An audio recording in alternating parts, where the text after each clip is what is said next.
Hello नमस्कार दोस्तों। आज हम प्रिंसिपल ऑफ डेवलपमेंट देखने वाले हैं। जो डेवलपमेंट के डिफरेंट डिफरेंट प्रिंसिपल्स होते हैं उनको हम देखेंगे। ये एग्जाम पॉइंट ऑफ व्यू से इंपॉर्टेंट है, इनसे हमें क्वेश्चन देखने को मिलता ही मिलता है। तो सबसे पहला डेवलपमेंट अगर हम देखें तो डेवलपमेंट होता है जनरल टू स्पेसिफिक, और इसकी जो डिटेल वीडियो है उसका लिंक आपको डिस्क्रिप्शन में मिल जाएगा, वहाँ से आप देख सकते हैं।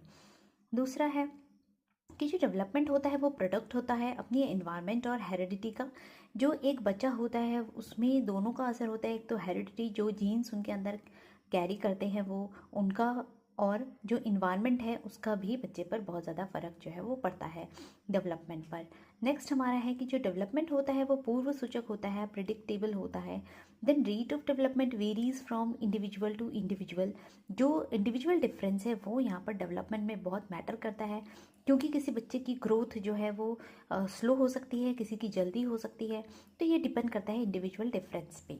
देन सीक्वेंशियल होता है डेवलपमेंट, जो होता है वो अनुक्रमिक जो है होता है। सीक्वेंस हमें पता है, हमने स्टेजेस हम पढ़ेंगे डेवलपमेंट की, जहाँ पर कि हम देखते हैं कि कौन सी स्टेज जो है वो किस स्टेज के बाद आती है और किस स्टेज में कैसी जो सिचुएशन है वो बच्चे की होती है। देन डेवलपमेंट जो है वो ग्रेजुअल होता है, क्रमिक होता है, क्रम से ही होता है। इन्फेंसी होगा, देन चाइल्डहुड होगा, तो इसी तरीके से क्रम से वो चलता रहता है। और नेक्स्ट जो हमारा है कि डेवलपमेंट जो है जिसका मोस्ट इंपॉर्टेंट पार्ट है, ये कंटिन्यूअस प्रोसेस है, नेवर एंडिंग होता है।